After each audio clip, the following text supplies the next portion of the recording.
UFC 311, Makhachev versus Moicano, and man, it was supposed to be such a good card, but as soon as Armand pulled out, the card just fell apart. There were so many pullouts. Johnny Walker pulled out, Cedric Dumas pulled out, Armand pulled out. I mean, this card was not very good. It could have been better. It could have been worse, but let's get into it. Makhachev versus Moicano. I mean, everyone knew this result. This was just a complete utter domination. It looked like Moicano was doing well in the feet early, it looked like he could have dropped him off balance, but we're not quite sure. And he just took Moicano down and kind of beat him up for a little bit.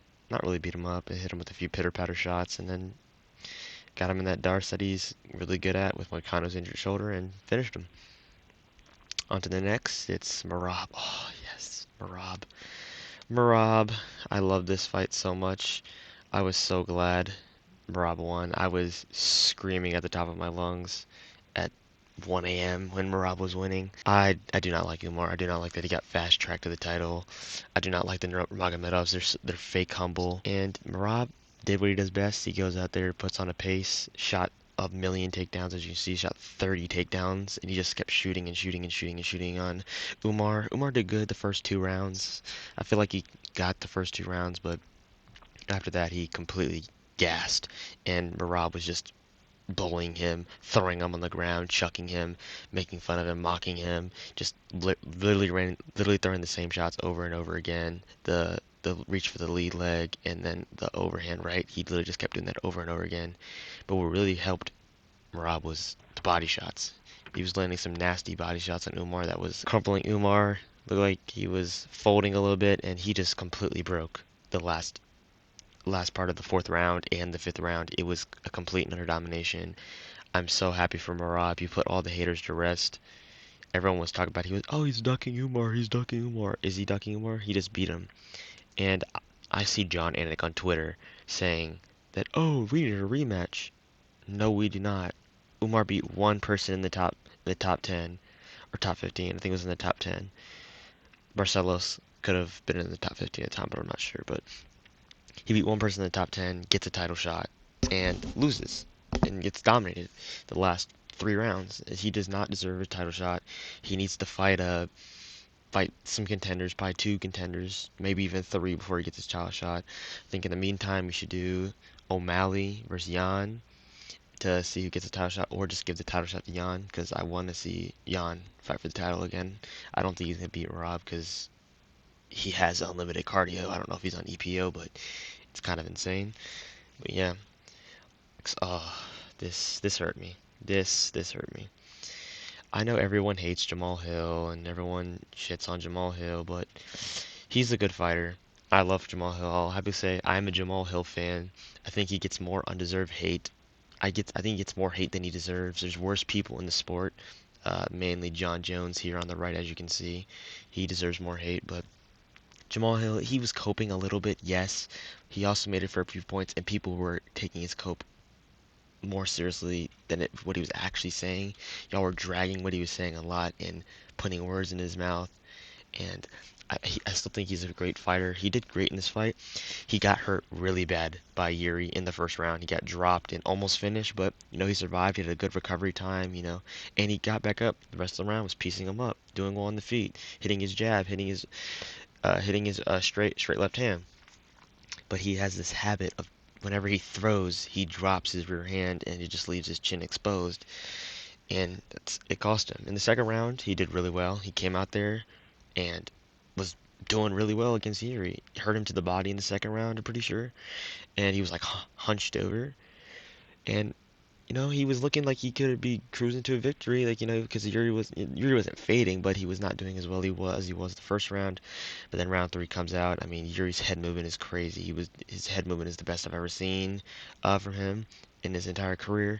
He's dodging punches, slipping punches, hitting him with the overhand left. He's doing the wound up right hand that he has.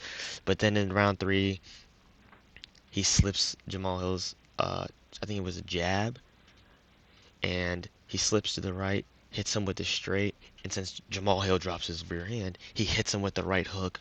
Just, oh, I thought he was KO'd out cold, but he recovered a little bit. But then Yuri just jumped on Jamal Hill and just beat him until the ref had to call off the fight. I don't think it could have gone on much longer, but yeah, it's a bad showing for Jamal Hill, and he's probably going to get mocked and made fun of relentlessly for this, even though he put up a war and it was a great fight with Yuri. It wasn't like he just got absolutely dominated and shown to be a fool. He was actually competent in there and did well.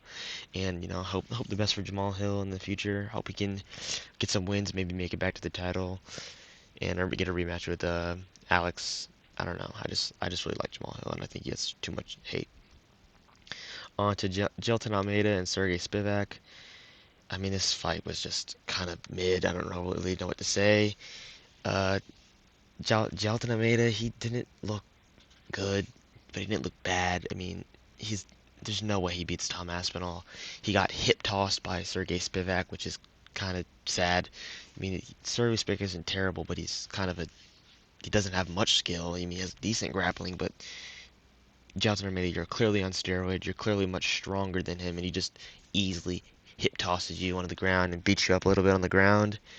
And yeah, you got him back down and you hurt him really bad on the feet and you ended up finishing him, but I don't even know if that really should have been a finish. There was like 10 seconds left in the round and the ref should have let it go on further. I mean, I don't know why we would stop it. He wasn't in imminent danger of being TKO'd or like he was hurt a little bit, but then he recovered. He was flattened out, but there was 7 seconds left in the round. Let it go on. Let him go to the next round and stand up on the feet and have a chance to fight back. But no, they just want another contender in the heavyweight division because there's literally nobody for Tom Aspinall to fight except John Jones, but John Jones is not even gonna fight him. Ah, man, and not even that just made me remember that gone Rob Volkov of a decision last year, which is just crazy. But yeah, this was a kind of a boring fight. It wasn't really. It was just there. On to Kevin Holland and Rainer de Ritter. This fight was the classic Kevin Holland fight where he just gives up immediately as he gets taken. I mean, he didn't give up immediately. He got taken down and was throwing some stuff off his back. He almost got a triangle in. I don't know how he didn't end up getting it in. All he had to do was slide his left leg over and he could have had it locked in. But yeah, the classic Kevin Holland. I don't really care. I'm just here to fight, man. It's just so annoying because he's clearly can be so much better, especially if he moves down to welterweight. But he just wants to be lazy and doesn't really try anymore, and it's just so annoying to watch. He could be so much better than he is, but as soon as he meets any resistance, he's like, I don't care, dude. I'm not even trying because he hates losing clearly, but like he wants to make it on his own terms. He's like, oh yeah, I was losing because I wasn't trying. I don't really care. He. I'm just here to fight. I don't really care about the belt. Like he clearly would care about the belt, but he just knows he isn't good enough, or he doesn't want to put in the effort. So yeah, but he was doing good off his back like the first 2 minutes, but then Rainer de Ritter starts slicing up elbows, and then he transitioned to his back, and he couldn't get him off his back, even though Rainer de Ritter had really good balance, because there was this one time he was like halfway off of him, but he still managed to balance and get Kevin Holland's back and just brought him back down the ground and choked him out. And the classic Kevin Holland, he gets wrestled and just gives up performance. On to the next. Oh, I have so much to say about this man right here, Payton Talbott. This man is trash. I'm sorry. I don't care. This man is absolute garbage. He has zero takedown defense. I don't know what he's been doing for his wrestling or any of his jiu-jitsu. He has no sweeps. He has no get-ups. He does nothing. He just lays on his back. It doesn't even look like he tries. He doesn't shrimp out of any positions. He doesn't use a knee shield. He does nothing. He just lays on his back. He's like, he was trying to be all cool and just lay there and act like nothing was bothering him, but he was getting beat up by Raoni Barcelos, 37, 38-year-old Raoni Barcelos, and it was just miserable. Like he offered nothing, no resistance on the ground, and even when he was standing up, it just after the exchange on the ground for the first round, he had nothing. He just completely gassed. He had no pop in his shots anymore. It looked like he was hitting him with pitter patter punches, some pillow punches with no power on it. It was a terrible display, and I feel bad for everyone who bet on him because I know they were yelling at their screen to try to like get up because he was offering zero resistance to Raoni Barcelos, and if you can't beat Raoni Barcelos, then I don't really know how you're gonna make it much farther. I feel like there was gonna be a problem with this cardio and grappling, but I didn't think it was gonna be Townie Barcelos that fraud checked him. I thought it was going to be a higher ranked guy that would be like, all right, we can see this man has no cardio and no grappling. But nope, Townie Barcelos got the job done. Payton Talbott is absolute trash. And he should have been focusing on the fight other than focusing on Frank Ocean. That's all I can say. Because that was a miserable performance. Hope he can bounce back because he is a fun fighter when he's fighting a striker. But man, how trash is Cameron Simon to get absolutely dominated and finished by this guy? Next is Zachary Reese versus Azmat Bekov? Bekoev. Azmat Bekoev. And man, Zachary Reese has no chin. I mean, he's not terrible, but he's athletic. He's an athletic guy, but he clearly, he was doing good on the ground for a little bit, but he clearly has no chin. I mean, he got punched in the head and kind of just immediately was rocked when he started getting hit by anything good. He Azamat Bakov did land some back of the head shots, but they weren't like extremely bad. And you're allowed to hit people in the back of the head in the UFC, so I don't even know why I'm bringing that up. But what I'm pissed about in this fight is that the ref KO'd Zachary Reese when he was going to stop the fight. He goes in there, slides in there, and slams Zachary Reese's head on the ground, KOs him. He was already out of it. His head was rattled. As Matt's landing some bombs on him. Not even bombs. He was just landing some decent shots on him, good shots. And then the ref comes in here, slams his head on the back of the ground. It bounces off, and he's KO'd out cold. I mean, the ref needs to be fired. If I'm Zachary Reese, I'm absolutely pissed at the ref because that was so insane. I don't even know what to say. I feel bad for Zachary Reese because like he could have just taken a little bit of punishment and brain damage. Yeah, he would have been rocked and he would have been out of it. But the ref KO'd him out cold for multiple minutes. He was out for so long after that because he slammed his head on the back on the canvas and it bounces off of it 3 times. Next up, Bogdan Guskov versus Billy Elekana. And I don't know. I don't know what to say. Because Bogdan Guskov, he did not really look good in this fight. Even he get the first round, he gets taken out and gets his back taken. Billy Elekana isn't terrible. He was actually doing good, but Bogdan he wasn't doing much to Bogdan off of his back when he was on his back. So I mean, it was a decent performance for like a few days' notice, like a week's notice, but he completely gassed. But even when Billy was completely gassed in the second round, Bogdan was just walking towards him, no footwork, just chin wide open, just throwing shots when this dude is barely even on his feet because he's so tired. I mean, he looked terrible. And even at the end, when like Billy Elekana is literally sitting there on his knees doing nothing. Loki baiting a legal knee so he can get the win. He was just standing there, just throwing weak shots. Wasn't really looking good. No, like not good technique. I mean, he ended up submitting him, but it was kind of just because Billy just gave it to him because he was like, I just want to get out of here. But he didn't look good. He did not look good at all. And I'm not saying he'd get KO'd by Johnny Walker, but if Johnny Walker takes him down and beats him up on the feet or gets him in a clinch, or Johnny Walker doesn't get KO'd, I can see him beating Bogdan Guskov. But the only problem, obviously, is Johnny Walker's chin is absolutely garbage, and he gets KO'd by Augusta to win. But Bogdan's Guskov's his stand-up didn't look too good. He looked really open on the feet for Johnny Walker to come in with his wild technique and just crack him and put him out cold. I mean, I expected better from Bogdan Guskov, even though the dude was on short nose. But yep. Move on to the next, Grant Dawson versus Diego Ferreira. And this wasn't a terrible fight. It was kind of boring, but I mean, what do you expect out of a Grant Dawson performance? I mean, it was a pretty good performance by him because Diego Ferreira is actually a very good fighter, even though he's like 30. He's 40. I think he was 40 on the day of the fight. I think it was his birthday.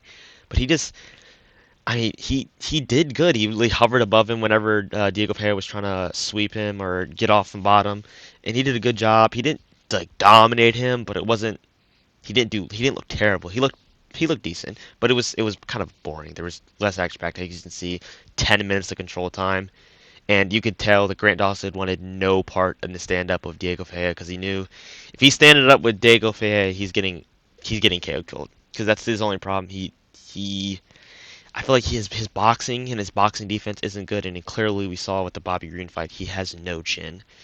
But yeah, it was alright. It was an alright performance. 6 of 11 takedowns. I mean, what do you expect from Grant Dawson? Carol Rosa versus Eileen Perez. Ooh, this baddie over here shaking her ass. It wasn't a good performance from Eileen Perez. She did alright, but like she just kind of just took her down and laid on her. I mean, Carol Rosa did much better in the stand-up. She low-key could have won this fight, but of course it's WMMA. If you get a takedown towards the end of a round and you're a woman, they just give you the round. But Eileen Perez wins again. We get to see her shake her ass, so I don't really have much to complain about. But yeah, I don't think she's gonna beat anyone higher ranked. I don't think she'll ever make it to the title. She's just not good enough. I mean, her stand-up isn't terrible for WMMA standards, but like she's just not good enough. That's all I can say. She's just not good enough to win a title. Oh, I forgot all about this fucking fight. Gafurov versus Rinya Nakamura. This man has been grappling since he was in diapers, damn near. He shot one takedown the entire fight. The only time he shot a takedown was after he got dropped, and then he shot a takedown. This man, I don't know what he was thinking. I don't know what his game plan was, but his game plan was absolutely atrocious, and he should be completely ashamed of himself and have shame that he put on his family's name. Because he didn't even attempt to wrestle. His striking is abysmal. It's so robotic, and like you know what he's gonna do. Like he doesn't have any dynamic striking. It's just robotic. You just know what he's gonna do. It's like you put the CPU on rookie difficulty. You pick against a wrestler and you put the CPU on rookie difficulty and it doesn't shoot a single takedown, it just strikes with you. I don't know what he was doing. Great win for Gafurov. Terrible, terrible performance from Rinya Nakamura. Everyone on this card that was undefeated lost their O. We just this card was the prospect killer. I don't know what to say. I'm so angry at Rinya Nakamura. I don't even bet, but Jesus, like he was terrible. He showed no signs of like understanding or improving in his striking at all.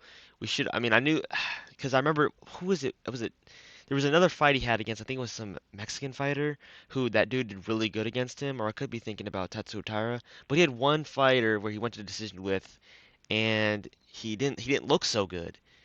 And I was like, okay, I mean that's not a really good sign, but he'll get better. But his striking hasn't got better. He's like Bo Nickel. Is this like the Bo Nickel versus Paul Craig fight, but instead of Paul Craig, it's someone who can actually strike. He just didn't shoot takedowns. He didn't do good he didn't attempt to wrestle him. He just I don't even know. I'm so angry at this, and I'm just gonna go on to the next one. Ricky Turcios versus Bernardo Sopaj, and I'm glad Bernardo Sopaj got the win. He was doing good against Vinicius Oliveira until he got the flying knee of doom put on his head.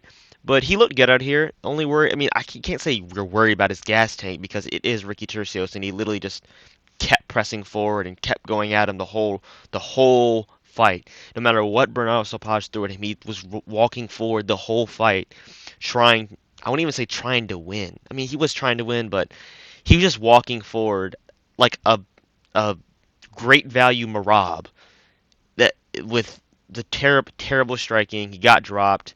It wasn't even like he almost got finished. He got dropped and it wasn't dropped pretty bad, but Renato Sopaj looked good. He looks like a good he could be a low key prospect that not many people know about until he's going to be in like fighting for 15th rank spot. Then they're like, okay, we need to start looking at this guy. But people forget, man. People forget, man. He was doing good against Vinicius Oliveira before he got KO'd. But yeah, Ricky Turcios needs to leave the UFC. He's not. He's trash. That's all I guess. He's terrible. On to the first fight. This fight, it was kind of boring as well. Of course, it's an OV at the end. It's boring. Clayton Carpenter didn't look bad. He just looked like he had no fight IQ. He was pulling for rubber guard on the bottom. He didn't look like he was really trying that hard to get up. He was trying to like work out of his guard in MMA, which that clearly doesn't work, as we've seen time and time and time again. Being off your back does not work in MMA. And yeah, Tagir was doing good on the bottom. I don't think he says he's the person to beat Pantoja. That's not happening. Pantoja, I think, would finish this guy within 2 rounds. But yeah, it was a classic OV Dagestani performance. That makes me want to think about this. I forgot to talk about this. Khabib's coaching is terrible. He's Merab is in there marauding on Umar, and he's just screaming at him from the corner. It doesn't even look like he's giving him instructions. He's just like, he's just screaming at him in the corner. Get out of there! You don't want to be there with Merab. Get out of there! He's just screaming at him while Umar's just getting just put a pace on him. I mean, Khabib's coaching is so overrated. He's literally just people just see him as such a good coach because he was a good fighter, and his fighters never lose because they're Dagestani and they just grapple since are born, and it's just man. But Clayton Carpenter, he looked decent, but he didn't look like he had fight IQ, high fight IQ, same as Renato Nakamura. He has the worst fight IQ I've ever seen. He shot one takedown after he got dropped, but yeah. Ulanbekov, he's pretty good, but he's not going to win the title. He'll probably maybe make it to the top five, but I could see him getting chinned. But yeah, so that's it for this video. Man, I don't know what to say. I really wish we got the Arman fight, the Arman and Makhachev fight in the Moicano versus Benil fight, because man, I love Benny and I love Moicano. I really wanted to see that fight, but also wanted to see a good war between Sarukian and Makhachev. I feel like that would have been a great, amazing fight. But no, it was just him getting knocked off balance by Moicano, taking him down and submitting him in round one. And I don't know what we see from Moicano next. I mean, he didn't take much damage, so maybe he can be on like a pay-per-view in March if he wants to make a quick turnaround. He could be on a March pay-per-view, or and I would say the next pay-per-view in February because that pay-per-view with Drickus and Strickland is terrible. I don't that pay it literally has Jake Matthews on the main card. Who else is on that main card? I can't think of it, but I know Jake Matthews is on the main. That card looks absolutely awful and does not look like it's worth $70. But yeah, guys, man, this fight versus man, I really like Moicano. He's really fun. And it hurts me that he lost, especially like that. I wanted him to at least make it out of the first round, maybe make it to the third round and make it competitive, but no. And Merab, I'm so glad Merab won. I needed the Umars and then Nurmagomedovs to be humbled. And then there was Umar at the very end. He was making excuses. Oh, I broke my hand. Like we didn't see Merab's leg completely screwed, and he had surgery on it or an infection, and he had like a messed up back. There was all the excuses coming out of the Umar camp. There was posted on Twitter like, "Oh, look at Merab's hand. It was broken in the first round." Like people, yeah, you broke it on Merab's head, his hard noggin. I mean, no excuses, but here's my excuse. I hate when people do that. That's the only reason why I was kind of annoyed with Jamal Hill, but like he has a point. The ref did step in and it was confusing, but he did throw first. But man, I really hope Jamal Hill comes back from this. I don't know what's next for Geary because who is he gonna fight? Olberg? Because like he can't fight for the title unless Ankalaev wins. But I feel like if Ankalaev wins, they're probably gonna give Alex Pereira the rematch. So I have no idea what's next for Yuri. The only thing I can think of is an Olberg fight, but I think he flatlines Olberg as well. Because Olberg lost to Kennedy and Njekwu, and but yeah, that's it. See ya.